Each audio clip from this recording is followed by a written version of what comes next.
السلام عليكم ورحمة الله تعالى وبركاته كلنتها بون دي لهان تيمبا daawadayaal ku soo dhawaada Alhays Media barnaamijkeena maanta waxaan ku qaadi doonaa dhacdo murugo leh oo xanuunkeeda wadata oo ka dhacday magaalada Muqdisho caasimadda Soomaaliya gaar ahaan xerada Xalane waa gabadh Soomaaliyeed oo la iibiyay oo muddo 2 sano lagu haystay xeradaasi balse yaa iibiyay gabadhaasi sideese loo iibiyay sideese ku dhacday barnaamijkeena ku qaadi doonaa ha yeeshee daawade intaynan barnaamijka u guda galin hadda channelkan ku cusub tahayna subscribe saar asxaabtaada la wadaag ku soo dhawaada barnaamijka gabadha magaceeda ii sheegtay ayaa tiri magacaygu waa Xafsa Yuusuf Muuse waxaan hadda ku noolahay magaalada Muqdisho caasimadda Soomaaliya waxaan ku dhashay isla magaalada Muqdisho waxaan rabaa inaan ka sheekeeyo arrin yar oo aniga naftayda qabsatay waxaana ka codsanayaa in qof walba bay tiri oo xogtaan hela u gudbiyo walaalahayga Soomaaliyeed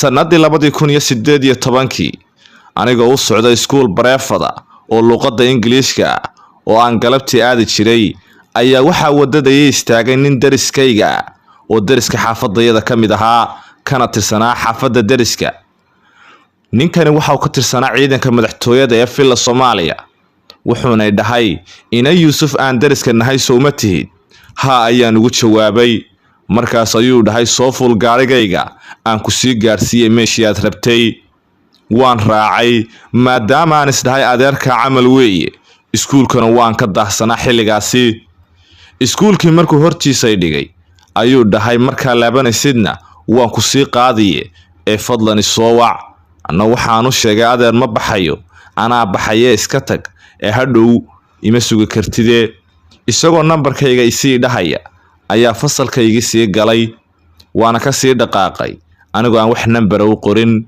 waxaana galay iskuulkii gaar ahaan galaaskaygii maqrib hortiis ama salaada maqrib xilli ka horeysa anoo iskuulka ka soo baxay ayaan hal mar arkay isagii oo haddana daaqada dejinaya oo dhahayna keen kuwade sidii oo kale ayaan raacay anoo isdahaya xaafadiina ayuu socdaa waayo xaafadaydu iyo bareefadka aan dhigto aad ayay kala fogaayeen intaan sii soconay ayaa waxa la tukaday maqrib habeen ayayna noqotay aniga markaa gaari raaco waan dawakhaa waana wareeraabay tiri gabadhani waan dayoobay ma garanay meel uu imarsiinayo oo uu marayo gaarigu waxaan hal mar galnay xero ciidan oo ciid iyo shubab ay yaaliin niman af aan aqoona ku hadlayana oo aan Soomaaliba ahayn ayuu dhaafay kantaroolo badan ayuu igala gudbay wuxuu istaagay teendho niman ajnabi ah fadhiyaanin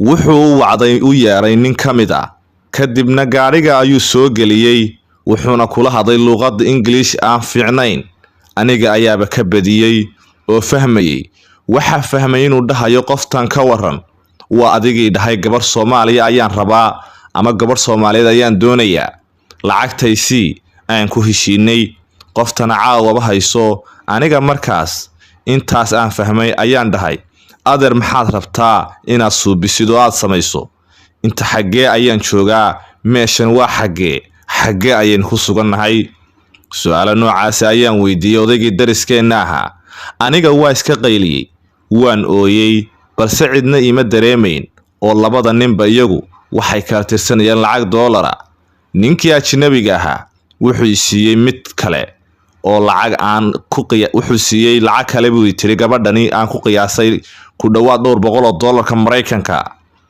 intuu jeebka gashaday ayuu igu dhahay adeer xero ciidan oo military ayaynu si khalad u soo galnay wayna in xirayaane gaariga inaga deji adiga waxay ku geynayaan halkaas oo ah meesha haweenka lagu xidho ana meel kale ay igu xidhayaan oo ragga loogu talagalay aniga oo naxsan ayaan degay kadibna waxaan gacantay qabsaday ninkii ajnabiga ahaa dhulka ayaan isku dhuftay markaas ayuu igu dhahay ninkii Soomaaliga ahaa istaago raac meel gabdho ku xidhan yihiin ayuu ku geynayaa goordhowna waa layna sii deynayaa waana iska raacaynaa cabaar kadib wuxuu igeliyay qol container ah oo gudaha guri ka ah marawaxad leh nal yar uu ka daaran yahay waxaana taala sariirtaasi oo hal nafar waana qol la degan yahay markaas ayaan waxaa niyadayda soo gashay meeshan caawa waa lagu kufsan doonaa. haddana waxaan isdhahay ciidanka ma samayn karaan arrinkan, xumaan weeye ee malaha meeshan waa lagu xidhayaa.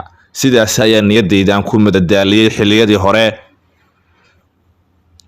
haddaba gabadhoo sheekada ii wada ayaa waxay sheegtay cabaar kadib ama daqiiqado kadib askarigii Itoobiyaanka ahaa oo ay gabadhu igu sheegtay inay askartan ay aqoonsatay xilli dambe oo ay tiri waxa uu ka mid ahaa askari ciidamada Itoobiya ka tirsan ayaa igu soo galay bay tiri qolkaygii, wuxuuna albaabka ku xidhay laad, hoosta ayuuna ka xidhay, wuxuuna la soo baxay baastoolad, madaxa ayuuna iga saaray. aniga oo qaylinaya ayuu indhaha igaga seeriyay biyo uu caagad ku sitay. durbadiiba waan wareeray, waana dhacay, indhuhuna waa i madoobaadeen. saacado badan kadib ayaan toosay aniga oo dhar la'aana, jirkayga dhanna ay kabuubiyeysan tahay, tabartiina waa iga dhammaatay. sariirta iyo dharkaygiina dhiig ayaa qariyay, aniga meel walba dhiigaygii ayaa ku yaala.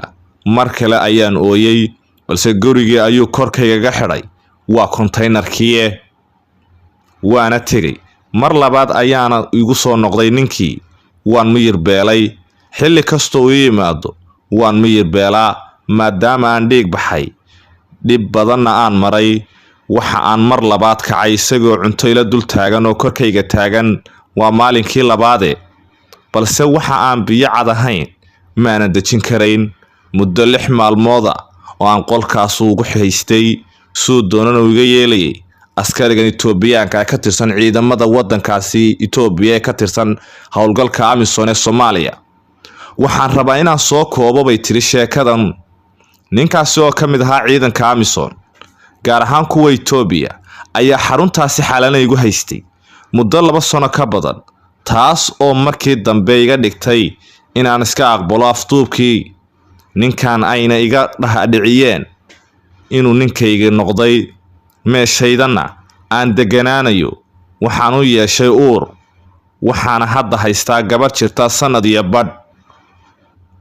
muddo laga joogo hadda 6 bilood waxaa la bedelay oo dalkoodii loo kaxeeyay ciidan ka mid ahaa kuwa Itoobiya.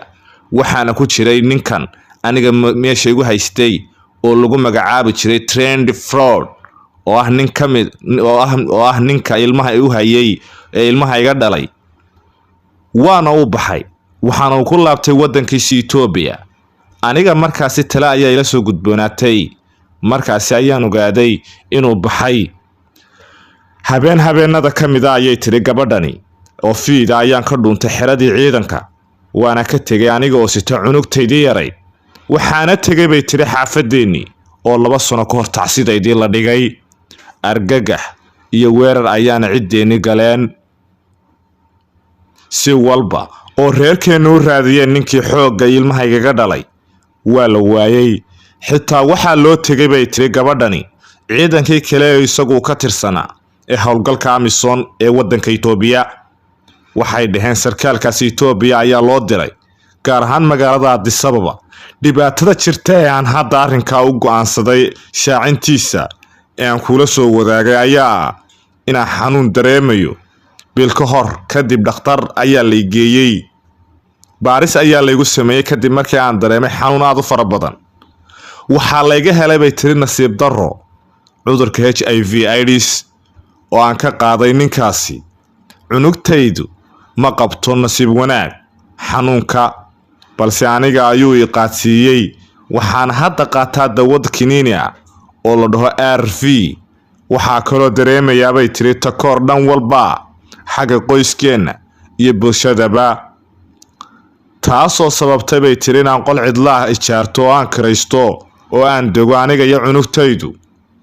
ujeedada hadalkan kula soo hadlay ayaa ii sheegtay gabadhani inay tahay inay dowladda Soomaaliya ugu horeeyo madaxweyne Maxamed Cabdullaahi Farmaajo uu ii raadiyo xuquuqdayda oo ah in ninka waqtiga intaas leeg xoogaygu haystay la ii raadiyo.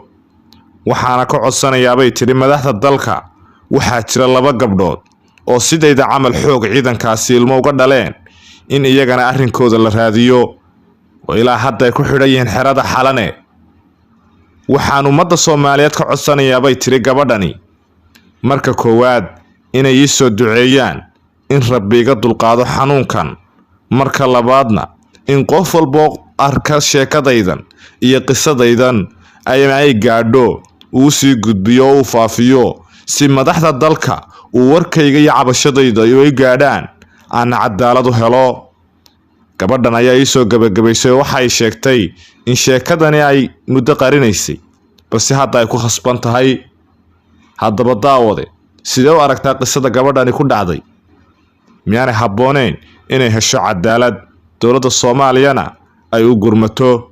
waa aniga Maxamed Cali Daaha. salaamullaahi calaykum waraxmatullaahi tacaala wabarakaatuh.